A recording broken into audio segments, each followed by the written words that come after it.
The president of Venezuela, Nicolás Maduro Moros, called for a return to peace and brotherhood regarding relations with Colombia.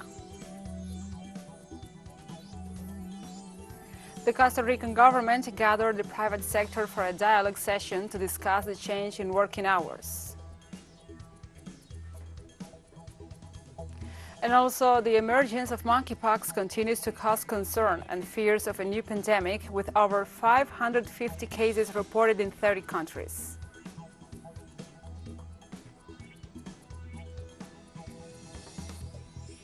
From the headquarters of Telesur English in Havana, Cuba, this is From the South. I'm your anchor, Gladys Quesada, and these are the news. The president of Venezuela, Nicolás Maduro Moros, on Wednesday called for a return to peace and brotherhood regarding relations with Colombia. From a popular neighborhood in Caracas, Maduro spoke about the presidential elections in Colombia and the runoff elections scheduled for June 19th, when Colombians will be deciding between only two candidates, Gustavo Petro from the Historical Pact and Rodolfo Hernández from the League of Anti-Corruption Governors. Both candidates have expressed their desire to relaunch relations with Venezuela. Meanwhile, President Maduro said that regardless of who wins that election, Venezuela only wants peace and cooperation with Colombia. And he said he is confident that that's the way the things will unfold.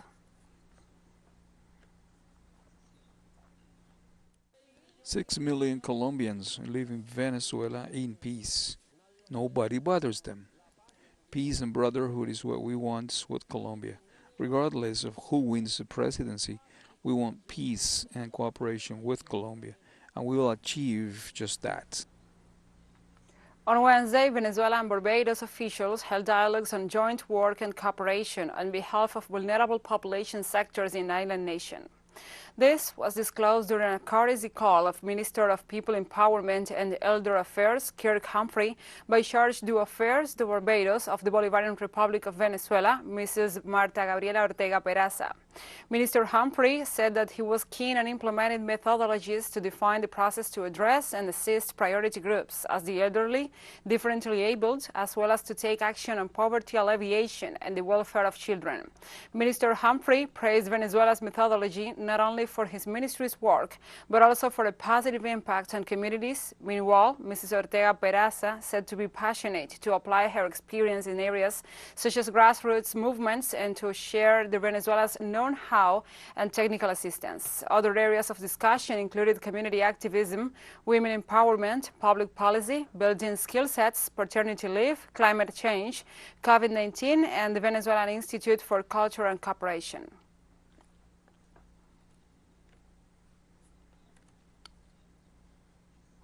A year after the conflict broke between armed groups in the south of Port-au-Prince, the capital of Haiti, various political, social, economic, and cultural groups are denouncing the government's neglect in curbing a crime, the scourge which affects the entire country, but more severely in the capital. On June 1st, 2021, gang clashes began for the control of Mortisant, the area that links Port-au-Prince with the four southern departments. The situation has forced more than 20,000 people to flee their homes. Many of them are sleeping in the streets. Children and young people are out of the schools since schools had to close. Haiti's Transport Workers Union has joined other organizations in questioning the government of Ariel Henry, and they are calling on making the situation visible on all platforms. More than 300 public transport vehicles have been attacked, hijacked, or burned. The ongoing armed conflict in Haiti has claimed the lives of more than 180 people so far in 2022.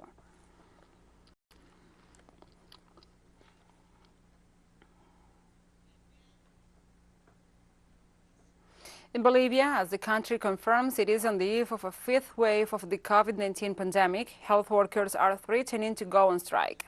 This Wednesday, Bolivia's Health and Sports Minister Jason Auza said a sector of the guild's leadership intends to politicize health. The minister rejected the call for a strike when the country is in the third consecutive week of a sustained increase in the number of cases, which anticipates a fifth wave of COVID. Convening union leaders, headed by Luis Larrea, have dismissed the possibility of dialogue with the executive branch. A sector of the medical guild is calling for a 48-hour strike, which was scheduled for this Thursday, involving public, private, and social security hospitals. Only emergency rooms will remain open. Minister Auza rejected such a decision and said he will be deploying personnel to monitor the strike.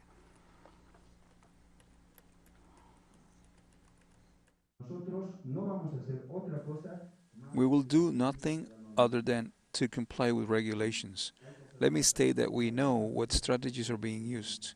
Some will say they are on a holiday instead of plainly saying they are on strike, or they will go poach their cards and leave. I think that if they are determined, they could actually go on strike. It's easy to declare a strike and expect public hospitals to close while keeping private clinics open. And let me be clear on this. Tomorrow we're going to deploy a contingent of the Ministry of Health to monitor every hospital to guarantee the right to health care services of Bolivians. And we have more information. Joe Biden's administration revoked a series of restrictions on flights to Cuba imposed by his predecessor, Donald Trump, including ending a prohibition of United States airline flights to Cuban airports other than Havana. The U.S. Transportation Department issued the order at the request of the Secretary of State, Anthony Blinken. The White House last month had signaled that the plan to move as part of a broader revision of policy towards Cuba. The Trump administration issued a series of aviation restrictions in 2019 and 2020 in a bid to increase U.S. economic pressure on the Cuban government. They included barring carriers from flight to 8 international airports in Cuba outside of Havana, including those of Camagüey, Cayo Coco, Cayo Largo, Cienfuegos, Manzanillo, Matanzas, and Santiago de Cuba. The flight restrictions have been lifted effective immediately.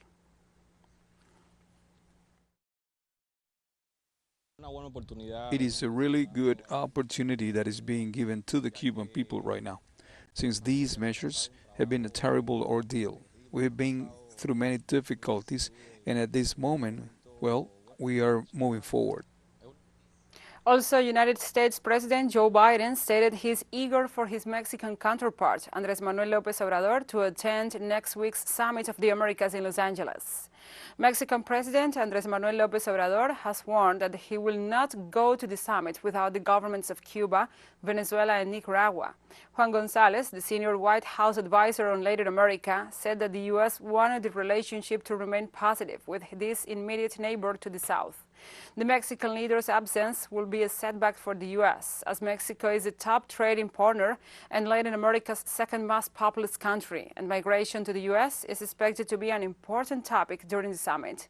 Less than a week before the summit is set to begin, the United States has not yet released a list of guests.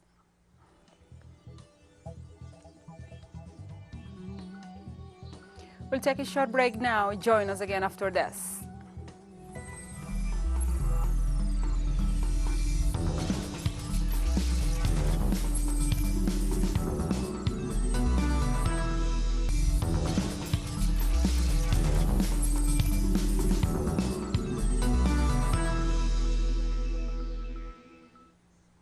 Welcome back to From the South. The Costa Rican government gathered the private sector for a dialogue session to discuss the change in working hours. This meeting also had a representation from the public sector. Both sectors addressed the issue of 4 to 3 work weeks, which in Costa Rica means a person working a day shift will work 12 hours a day, 4 days a week, and will have 3 days off. The weekly limits must always be respected according to the type of schedule, which is 48 hours in daytime, 42 in mixed work day, and 36 for night shifts. People hired under this scheme will have 90 minutes of rest per day and 3 months probation for a physical and mental evaluation of the impact from this initiative.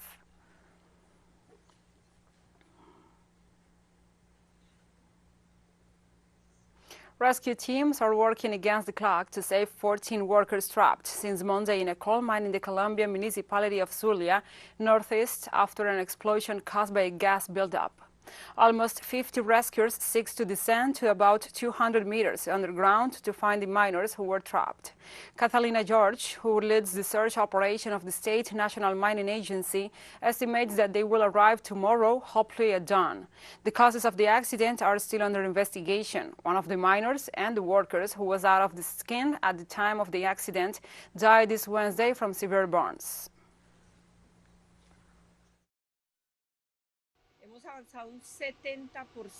We have advanced 70% in terms of distance from the point where the miners were supposed to be working. Let's say positive progress has been made. We are always looking for people with the hope that they are alive, but it's also important to say that it was a very strong explosion in where there were high temperatures, very high pressure, and high concentration of carbon monoxide.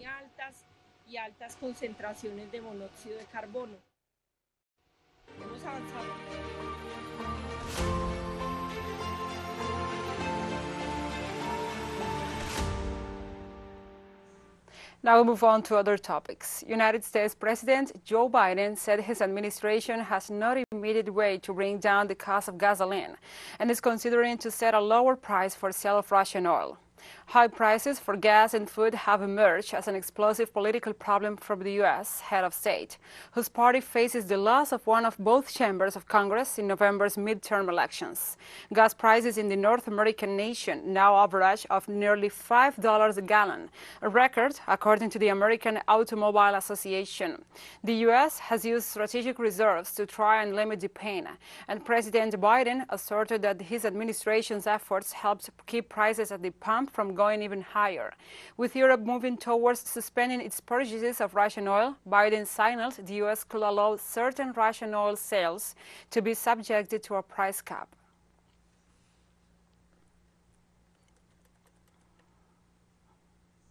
And the world is facing the worst energy crisis in more than 50 years, according to the International Energy Agency. The director of the agency, Fatih Birol, explained that the Russia-Ukraine conflict has a direct impact on the worsening of the crisis, which in the 70s involved only oil. Given that the growing demand in rubles as fuel, electricity and gas in Europe and the United States contrasts with the measures applied by the European bloc against the Eurasian nation, which emphasizes a ban on imports of Russian crude oil, threatening the stability of energy supplies.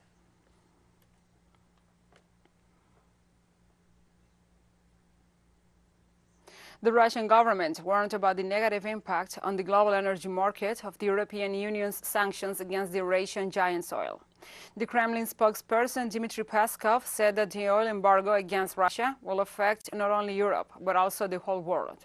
These statements come after the European Union announced new sanctions against Russian oil and the exclusion of the Russian bank Sberbank from the SWIFT financial communication system, as well as the banning of 3 Russian state television channels. Peskov also reiterated that Moscow is making efforts to redirect its exports of energy products and minimize the negative consequences of the sanctions imposed by Europe.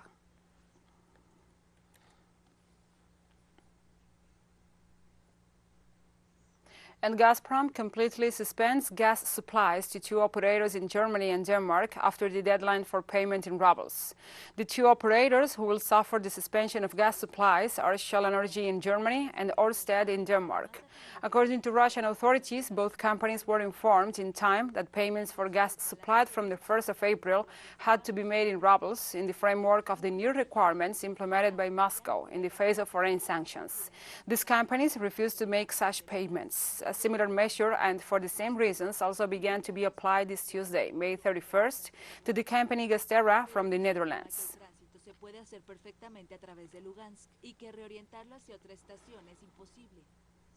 An explosion in Russia caused by a gas leak in a residential building in the city of Mytishchi, northeast of Moscow, killed at least 1 person and injured 2. The prosecutor's office in Moscow reported that the blast occurred on the 3rd floor of a 5-story building. An emergency team is on the scene carrying out the evacuation of inspection and the premises. The victims' identities are still being processed. The injured were taken to hospitals where they are receiving proper care.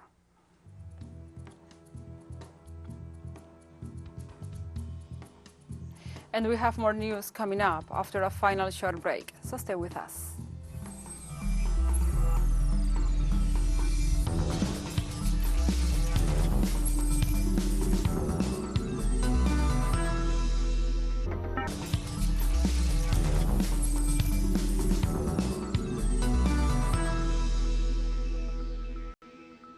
Welcome back. The emergence of monkeypox continues to cause concern and fears of a new pandemic, but the World Health Organization rules out this possibility as it is a known virus. For the past month, the United Nations agency has recorded more than 550 cases in 30 countries where the disease is not endemic and appears only exceptionally. The arrival of monkeypox in Europe, the Americas, and the Middle East has set off alarm bells in recent weeks. For this reason, the WHO called on nations to set up vigilance to prevent further infections. The agency explains that the monkeypox has similarities to the human smallpox virus that was eradicated in the 1980s. To look for cases in the broader community. Investigations are ongoing, but the sudden appearance of monkeypox in many countries at the same time suggests there may have been undetected transmission for some time. And we next present certain data about monkeypox. Monkeypox, it is characterized by rash or skin injuries, which are usually concentrated on the face, palms, and soles of the feet. The infected person exhibits symptoms such as fever, headache, swelling, muscle pain, and exhaustion. It is spread by close contact with an infected person or animal. At the moment, there are no specific treatments against the infection with the virus.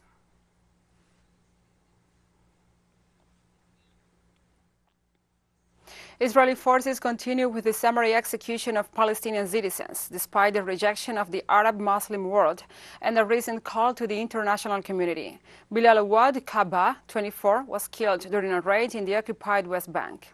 Local authorities claim that a military force of the occupying army stormed the village of Jabad, southwest of Jenin. Snipers were deployed on the roofs of Palestinian homes, and from there, they fired live ammunition at unarmed civilians protesting the demolition of Palestinian homes, an act that is considered a war crime under international law. In addition to the fatal victim, 6 other young men were also hit with live bullets, 3 of them in critical condition. The Palestinian Prime Minister, Mohammed Sayeh, denounced a systematic killing operation against the Palestinians ordered by the Prime Minister of Israel, Naftali Bennett.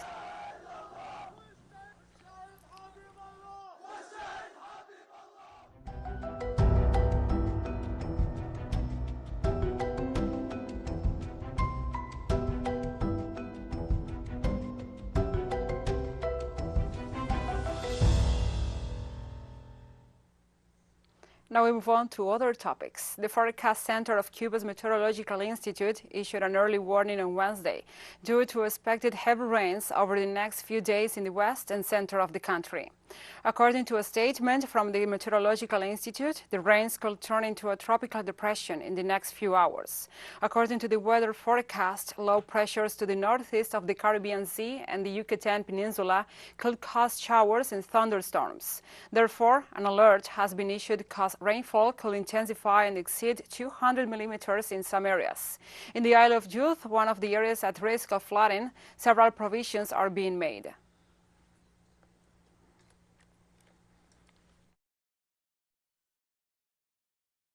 We are perfectly able to assimilate, and we are in a position to assimilate a large-scale phenomenon, a high incidence of rainfall, because we have the technical and operational conditions to do so.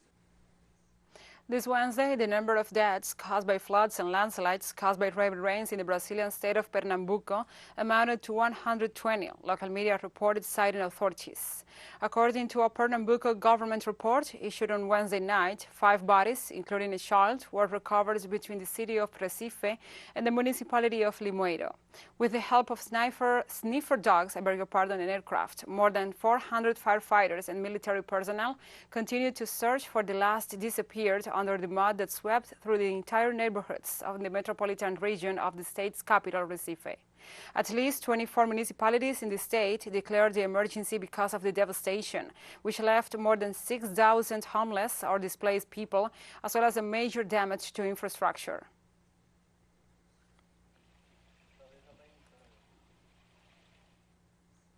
The government of Peru extended the environmental emergency declaration after the crude oil spill on January 15th at the La Pampilla refinery, managed by the Spanish transnational Repsol. The Ministry of the Environment ordered the extension for 90 more days of the environmental emergency declaration in the geographic area that includes the coastal marine zone of the sea and coast of Lima. The extension is effective as of June the 2nd, establishing that the activities of the action plan to recover the zones that are still affected will continue. Likewise, the government described the event as the worst environmental disaster that has occurred in Lima in recent times.